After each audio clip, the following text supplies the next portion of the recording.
ازيكم يا جماعه، عاملين ايه؟ النهارده جاي اكلمك عن التليفون المهدور حقه اللي ما خدش حقه من الاهتمام زي ال 22 الترا، مع انه تقريبا نفس الامكانيات هي هنا، بس يمكن ما كانش واخد حقه بسبب ان الناس اهتمت بال 22 الترا، خصوصا مع دمج سلسله الاس مع سلسله النوت. وبصراحه الاس 22 بلس يعتبر الفلاج شيب المنطقي البادجت اللي معاك لو مش قادر تجيب الالترا. ومن ناحيه الامكانيات صدقني هو فرق حاجات بسيطه قوي ومش هيحس بيها معظم المستخدمين، مع شويه تضحيات في شكل التليفون. بس الفكره كلها ان الناس اللي بتحب ماكس مواصفات واسبان كل حاجه تبقى هاي اند هيروح للالترا، لكن ده يعتبر الفلاج شيب كيلر. موبايل ممتاز بيديك كل احتياجاتك من التليفون، بيعيش مده طويله وبمواصفات قويه، مش الافضل يعني، بس معالج نفسه هو بتاع ال 22 الترا. وخليني مطولش عليك برضه ويلا بينا على التصميم. خليني ابدا لك بالوان التليفون، واللي بتكون الابيض والاسود والبينك جولد والجرين، واللي يعتبر افضل لون فيهم في وجهه نظري الشخصيه هو لون اخضر بيميل للتركواز بظهر متصنفر كده، واللي تقريبا معظم التليفونات بقت بتيجي بظهر متصنفر. التليفون للنظر الاولى هتحسه زي الجيل اللي فات، لكن فيه شويه تحسينات زي حواف الكاميرا اللي بقت حاده وشبكه في الفريم بطريقه مختلفه، تحس بقى جيومتريك كده وهندسي اكتر. الفريم بيكون الومنيوم مقوى وبقى مسطح بشكل اكبر وبظهر زجاجي بدون اي كيرفات. الميزه الحلوه بقى ان الكاميرات بقت محميه ومدفونه جوه نافذه الكاميرات بتاعتها، فده يدي سيفتي اكتر لو التليفون وقع على ظهره ولا حاجه، وده على عكس ال 22 الترا اللي كاميراته بقت بارزه عن التليفون. الهيكل السنه دي كله شارب جدا وفلات، حتى زجاج الشاشه الامامي بقى فلات تماما، كل حاجه من الاخر مسطحه ما عدا الفريم مدور شويه، وده بيخلي مسكته الطف. الحلو في ده كله انك بتحس انك ماسك موبايل رائد بجد وفخم في مسكته، وده شيء سامسونج مش بتقدمه على طول في الفئه دي، وده بسبب الزجاج المستخدم في الظهر واللي بيكون جوريلا جلاس فيكتس بلس، واللي بيكون على الوش برضه. التليفون كمان بيجي لك بارمور الومنيوم. التليفون بقى فيه تحسين كبير بصراحه، كنت تحس في الاول ان التليفون ملمسه رخيص جدا زي الاس 10 كده. التليفون محمي بالكامل ضد الميه والاتربه بتقييم اي بي 68، وبيكون اخره متر ونص تحت الميه. الحاجه المميزه هنا ان التليفون بيجي بشاشه ضخمه بحجم 6.6 انش ومسكته كويسه جدا، فممكن توصل لاخر طرف الشاشه بمنتهى السهوله، وده لان سامسونج قللت حواف الشاشه جدا، واللي يعتبر مفيش اي جزء الشاشه مش مغطياه غير بس خرم الكاميرا. الحواف كلها بصراحه بقت متناسقه مع بعضها، مع تدويره الكورنرات اللي بقت بتدي شكل جمالي للتليفون. الشاشه هنا بتكون دايناميك اموليد 2 اكس فول اتش دي بلس وبريفريش ريت لحد 120 هرتز. الفرق بقى بينه وبين الالترا ان الالترا كان بينزل معاك لحد 1 هرتز، يوم ما تبدا تسكرول تاني يرجع معاك ل 120 هرتز، بس هنا للاسف بينزل معاك لحد 48 هرتز، وده يعني مش الافضل في التوفير في البطاريه. الشاشه دي بتاخد معاها كل الحلو في شاشات سامسونج مع بعض التضحيات البسيطه. اولا بيكون قارئ البصمه بيبقى مدفون تحت الشاشه اللي بيفتح حرفيا في جزء من الثانيه. الشاشه بتيجي بنسب كونتراست والوان مشبعه ومحبوبه جدا لوسط كبير من الناس، ولو حابب تخلي الالوان واضحه ومش مشبعه للدرجه فممكن تغير ده من الستين. الشاشه هنا الوانها تحفه وبتوصل معاك لحد 2100 نيتس. عندك اضاءه قويه جدا لو قررت تستخدم التليفون تحت اشعه الشمس المباشره، واللي بتوصل معاك لحد 1750 نيتس. الكلام ده برضو بينطبق على الالترا والبلس، لكن الاس 22 الصغير ما فيهوش الكلام ده. بس الصراحه الشاشه دي محترمه جدا. فكره انك تبقى قاعد في الشمس او في الشارع وشايف كل حاجه بمنتهى البساطه كانك قاعد في بيتك مثلا، مش محتاج بقى تشوف حته ضله او مكان مش واصل له الشمس او تضيع عينك عشان تقدر تشوف كويس. يعني الكلام ده هتلاحظه لما تيجي تحط الشاشه دي جنب شاشات الايفون مثلا اللي اخرها 1200 نيتس.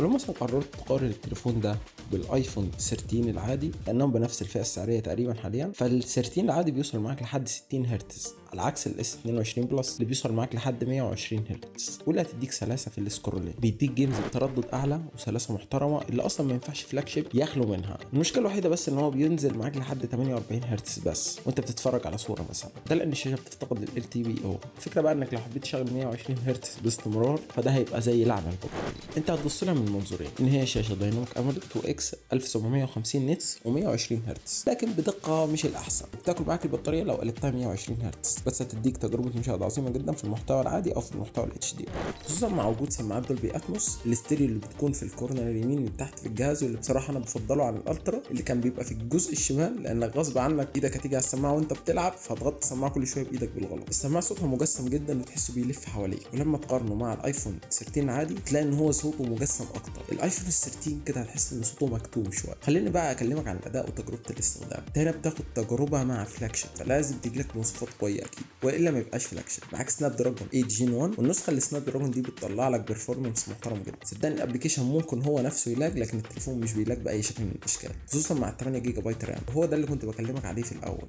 الفرق بينه وبين الالترا، واللي الالترا بيكون 12 جيجا بايت رام. هو بصراحه في نفس الفئه السعريه دي ممكن تلاقي تليفون تاني بيديك 12 جيجا بايت رام. تاخد التليفون حاليا بسوفت وير 1 يو اي 6.1 اللي بقى حاليا مليان بالتعديلات والمالتي تاسكينج فيتشرز واداء سلس وخالي من الاخطاء تماما، الا انه احيانا بيعاني من بعض مشاكل الصوت السخونيه، على الرغم انه بيديك اقوى جرافيكس في اي لعبه انت بتلعبها، لان ده كعتاد من اقوى المعالجات في نظام الاندرويد. بس على الرغم انه معالج 4 نانومتر الا انه بياكل البطاريه. هو هيديك تجربه العاب او تصفح او استخدام او مالتي تاسكينج محترمه، بس مش بتدوم لاطول مده. البطاريه هنا بتكون 4500 ملي امبير، هي اصغر من 21 بلس واللي كان بيبقى 4800 ملي امبير. يعني من الاخر هيبقى معاك تليفون بيقدم لك معالج بيسحب بالبطاريه، وشاشه بتنزل لحد 48 هرتز، وتليفون بيسخن مع اللعب كتير. فلو البطاريه من اولوياتك فده مش الخيار الافضل بالنسبه لك. الحلو شويه يعني ان هو بيديك شحن بسرعه 45 واط، هيشحن لك التليفون كامل في ساعه وربع او ساعه و10 دقائق، وده بكلمك لو التليفون 0%.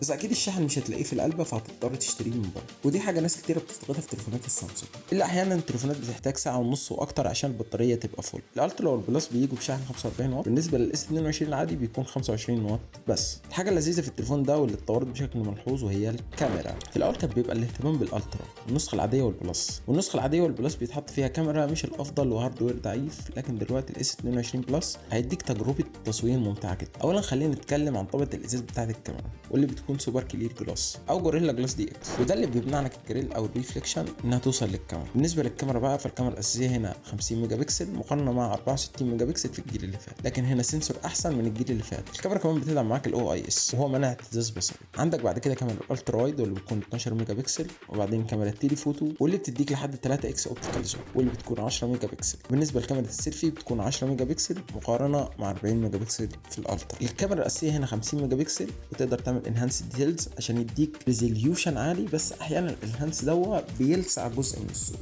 خصوصا في الاضاءات المتوسطه. عشان تستخدم وضع زي ده فلازم يكون في اضاءه قويه. الوضع كويس جدا بصراحه، هو 12 ميجا بكسل بيعمل معالجه اكبر ودمج للبكسلات، وبيطلع لك صوره كويسه جدا مش ملسوعه، وبتكون شارب واضاءتها حلوه جدا، والديناميك رينج بتاعها بيكون كويس. وكل ده طالما الاضاءه كويسه. وركز في كلمه الاضاءه كويسه، لانك لو فكرت تحط التليفون في ظروف صعبه هتلاقي لسع الصوره او مش لسعها، هتحس ان هو عامل بلور على جزء معين كده. في الاضاءه المتوسطه التليفون بيديك صور محترمه جدا وبتفاصيل كويسه، لكن لما تحطها جنب ايفون في دي فيوجن تلاقي الايفون مطلع لك صوره افضل. طب ولما تستخدم النايت مود في التليفون ده هيطلع لك تفاصيل محترمه بصراحه، لكن هتحسها مبيضه سنه خفيفه كده، وده عشان يداري على النويز اللي بيظهر.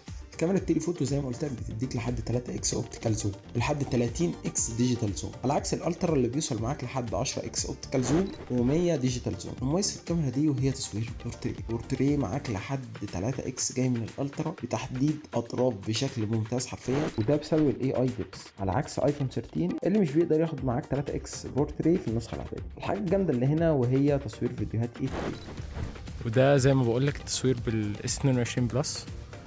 زي ما انت شايف الوان التليفون كويسه خالص في التصوير الفيديو. يعني التصوير ده بيكون بدقه 8K 24 فريم بس التليفون يعني بصراحه تصويره ممتاز جدا، مش لاسع الصوره، مش عامل اي حاجه، تصوير فوق الممتاز. حتى لو حطيت ايدك مثلا فهو بيبدا يعمل بلر على ايدك او بورتري. يعني خلينا نروح في ظروف اضاءه احسن شويه. زي ما انت شايف محدد اطراف بشكل كويس جدا.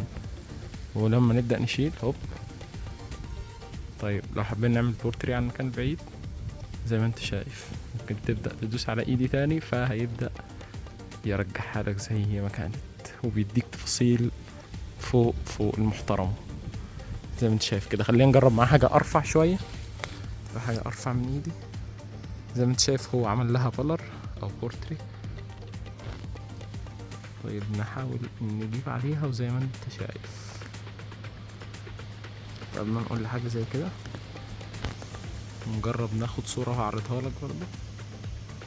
تمام كده.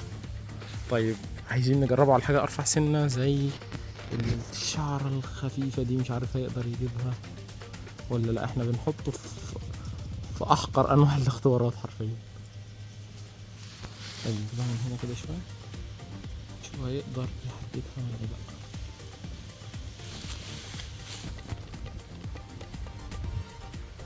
هي فين؟ هي دي صح. مش عارف هو مش قادر يستوعبها ولا ايه المشكلة. طيب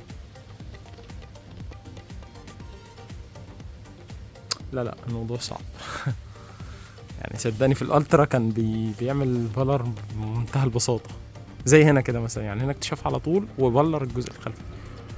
بص، لكن اول ما تشيل كده هو هيبدأ يرجح لك بالوضع الطبيعي. السنسور هنا 50 ميجا بكسل. الفرق بقى ان الالترا بيعمل كروب اوسع يعني للصوره، وده بسبب السنسور ال 108 ميجا بكسل. فالنتيجه هنا معاك كروب افضل، صوره اوسع، وبيديك صوره كويسه جدا وديناميك رينج محترم. بس لو الفيديو من اولوياتك انسى كل كلامي ده واتجه للايفون باور. تصوير السوشيال ميديا في التليفون اتحسن جدا، وده بسبب ان التطبيقات بقت بتستخدم معالجه الكاميرا نفسها في الصوره، اللي هو مش مجرد سكرين فيديو من البريفيو بتاع الكاميرا او الفيديو. في الاخر حابب اقول لك ان هو تليفون كويس جدا لو معاك فلوس وحابب تمسك تليفون فلاج شيب وبسعر كويس. فصدقني ده اختيار كويس، تليفون عملي بيقدم لك خامات ممتازه، طبعا اداء ما فيش اختلاف عليه. عيب بسيط بس في البطاريه انها بتستنزف بسرعه، فتضطر تشحنه مثلا مرتين في اليوم، وانا بعمل كده كل يوم تقريبا، فدي مش مشكله قوي يعني. فلو انت عايز الالترا بس مش بفلوس الالترا، فده التليفون الوحيد اللي بيدي نفسه خامات. حابب اقول لك حاجه كمان، وان فكره اني اقول لك التليفون ده يستحق تشتريه او لا، ده يعتمد عليك انت. ما ينفعش انا اجي اقول لك حاجه او ان التليفون ده ينفعك وانا مش عارف اولوياتك ايه او استخدامك ايه، محتاج التليفون ده لايه بالظبط. انت خلاص عرفت كده هيكل التليفون، وعرفت شكل التليفون، وعرفت الهاردوير بتاع التليفون من جوه، السوفت وير عامل ازاي، كل حاجه انت عرفتها تقريبا. فانت اللي بتبدا تحدد يا انا هشتري التليفون ده او لا. المهم ان التليفون ده غالبا مش هتلاقي منه جديد، فهتضطر تشتريه استعمال او كسر زيرو. وبس ده كان فيديو النهارده، اتمنى ان هو يكون عجبك. متنساش طبعا لو عجبك الفيديو لايك وسبسكرايب، اكتب لي كومنت باي تليفون انت محتاجه. بالمناسبه التليفون ده انا اتكلمت عنه لان في واحد كان هو اللي بعت لي كان محتاج مراجعه للتليفون ده، فحبيت افيده والله على قد ما اقدر. واتمنى اشوفك بخير دايما وفي امان الله.